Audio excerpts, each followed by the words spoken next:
Hi வாங்க என்னோடய ஸ்டைலில் ஈஸியான ஒரு மட்டன் சுக்கா செய்யலாம். செம்ம டேஸ்ட்டாக இருக்கும். ஒரு டைம் செஞ்சு பாருங்கள் இதை வீட்டில். எனக்கு எவ்வளோ டேஸ்ட்டாக இருந்துச்சுன்னு எனக்கு கமெண்ட் பண்ணுங்கள். இதுக்கு வந்து ஃபஸ்ட்டு ஒரு மட்டனை வந்து நான் 1/2 கிலோ மட்டனுக்கான ரேஷியோ சொல்கிறேன். மட்டனை வந்து வேக வச்சு எடுத்துக்கோங்க.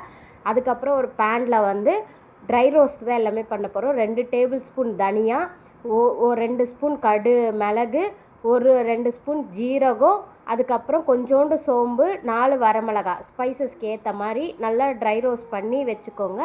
அதுக்கப்புறமேட்டு பார்த்திங்கன்னா ஒரு கடாயில் வச்சுட்டு எண்ணெய் ஊற்றிட்டு 2 பட்டை 2 கிராம்பு போட்டுட்டு வெங்காயம் பொடி பொடியாக சாப் பண்ணி வச்சுருந்த வெங்காயத்தை போட்டு நல்லா வதக்கிடுங்க.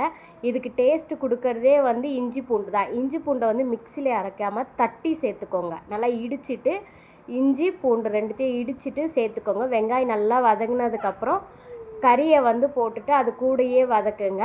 வதக்கிட்டதுக்கப்புறம் கொஞ்சம் கறி ஆல்ரெடி நல்லா தான் வெந்திருக்கும். இன்னும் கொஞ்சம் அது கூட வெந்தோடனே அந்த பொடி நம்ம அரைச்சி வச்சுருந்த பொடி போட்டுட்டு கொஞ்சம் அந்த மிச்சம் இருக்கிற தண்ணியை ஊற்றி கொஞ்ச நேரம் வேக விடுங்க.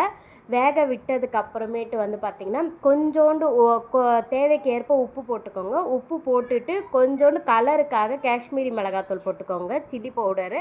அதை போட்டுட்டு நல்லா வெந்து வரும். நல்லா உங்களுக்கு கலரை பார்த்தாலே நல்லா தெரியும்.